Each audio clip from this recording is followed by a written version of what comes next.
The suspect in the shooting at the Trump campaign rally in western Pennsylvania has been identified. Sources say early indications that the shooter acted as a lone wolf, but the investigation is ongoing. Meanwhile, authorities have identified the spectator who was killed with the gunfire erupted.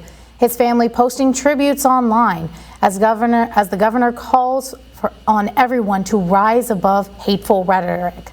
Here's ABC News from Butler, Pennsylvania, with what we're learning today.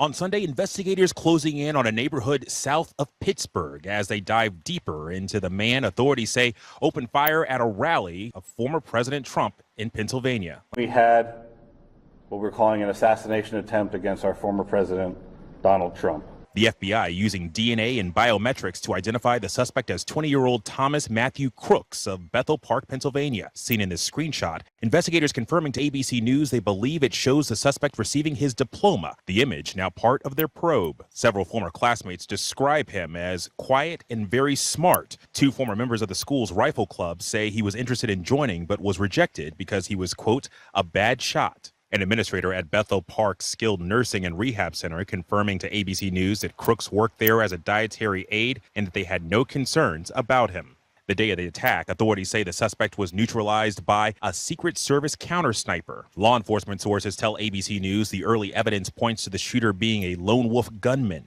And they're searching to see if the shooter had any social media presence, and if so, whether there were any indications of violence or extremism. We're told he's a registered Republican, and as of yet, there's no signs of an extensive criminal background. Investigators searching the suspect's home and car, saying they found what appears to be explosives in his car. The shooter allegedly used an AR-15 style rifle, which, according to multiple law enforcement sources, was purchased legally by his father. And as the FBI investigates the attempted assassination plot, Pennsylvania State Police are investigating the murder of an innocent spectator at the rally. Husband and father of two, 50-year-old Corey Comparator, his family posting tributes online after his death.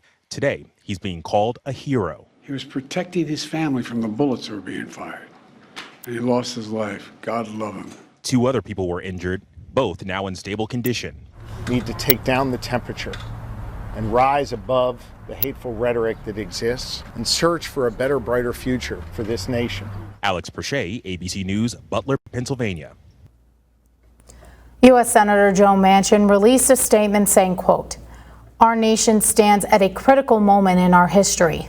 I love my country and cannot stand by and watch these events unfold without trying to use my voice. The horrible actions of yesterday are the actions of one man, but they should surprise no one in a toxic political environment we find ourselves in today." But nothing good has ever come from hate. Sadly, one innocent rally-goer is dead and others injured because we have allowed hate speech to become a rallying cry for political violence. We are fortunate that former President Donald Trump was only wounded and will recover, end quote. Newswatch will continue to update you as we hear more on the situation and from our leaders.